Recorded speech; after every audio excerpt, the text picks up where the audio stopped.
Alright guys, this is my Pelican Catch Power 100 setup that I use for the 2023 fishing season right here in Michigan. If you enjoy this kayak and you want to see me fishing on it more, make sure you subscribe to the channel. I'm going to be fishing on it a little bit this summer and a lot during the fall. So yeah, make sure you subscribe if you want to see more. Alright guys, so starting off in the back of the kayak, my kayak is powered by a Minn Kota 45-pound thrust Endura C2 trolling motor.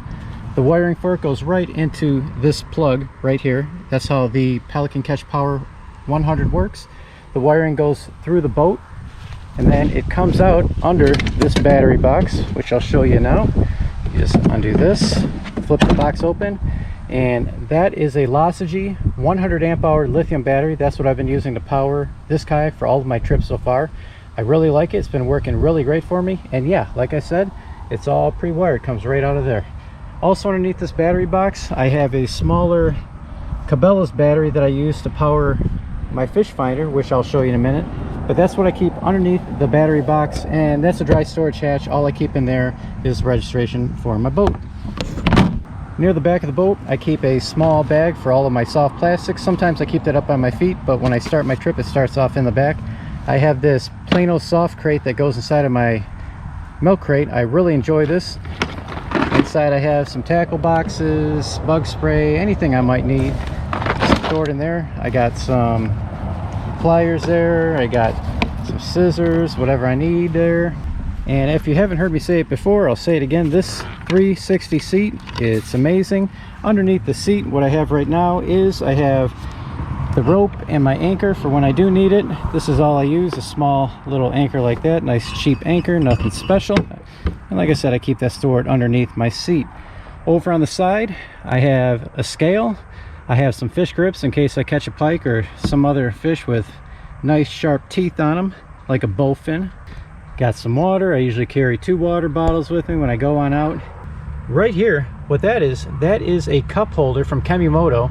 I did a review on some of their products a couple weeks back, but what I've been using it for is to hold my Garmin Striker 4, believe it or not. It fits in there pretty good. I just use a night ice gear tie to keep it in place. I think one day I'll eventually, get the correct mount that goes on there, but for now it's working, so why pay extra if I don't need to right now, right? I store all the wiring for the fish finder just underneath that little bungee strap there. The transducer for the fish finder runs down right through the middle of the scupper hole. I made a little contraption, and believe it or not, the final piece of that contraption, this thing is held in by nothing but... I know, I've heard the story, sir. Pencil! That's right, a pencil holds that thing all together. On the front, on the left, I have my camera mount and a camera in there. I end up storing my net in different spots during the trip, depending on what I'm doing. Most of the time, though, I just store it right on top of that battery box. Seems to work out fine there. Over here, I have a rod holder, Scotty rod holder. I like it. I also have another one by Chemimoto. I use that one as well when I'm out sometimes, but this is just a quick video. Just brought this one out just to show you. On the rail here, on the right side, I have the dual Chemimoto rod holder here. I did a review on that a couple weeks back. I have my paddle on the top. Really like how that's working out for me.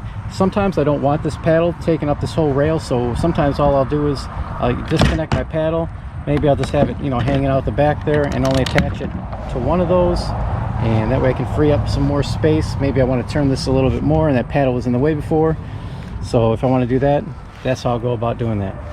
And then last but not least, I usually end up putting a tackle box up in here. I usually put a couple other tackle boxes up in the side part over here, or sometimes after I open up a soft plastic bag and I'm not done with it, but I don't want to put it away yet, I'll throw the soft plastic bag in there, and that's been working out really nice for me as well too. And in the back on the left side of the kayak, I usually bring 4 rods when I go out with me. So I have 2 rods up there, 2 right here. I have this Railblaza light and flag combo I really like.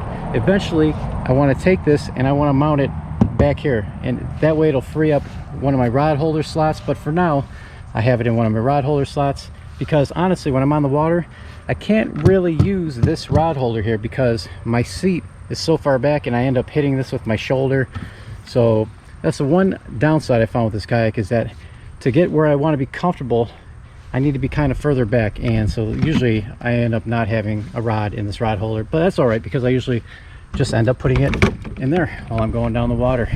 Believe it or not, this little night ice gear tie, what I use this for is I will take my anchor and I will tie a loop of that anchor onto this night ice gear tie, and that's how I keep my boat in place. I don't have a fancy trolley system or anything like that. All I do is make a loop in that line and I tie it to the gear tie, and that's how I anchor myself in place. Pretty simple, pretty ghetto, but it works. All right guys, so that's my setup for the 2023 fishing season. Let me know what you think about it. Do you like it? Is there something I'm missing, something I need to add? Leave a comment below, and until next time guys, tight lines.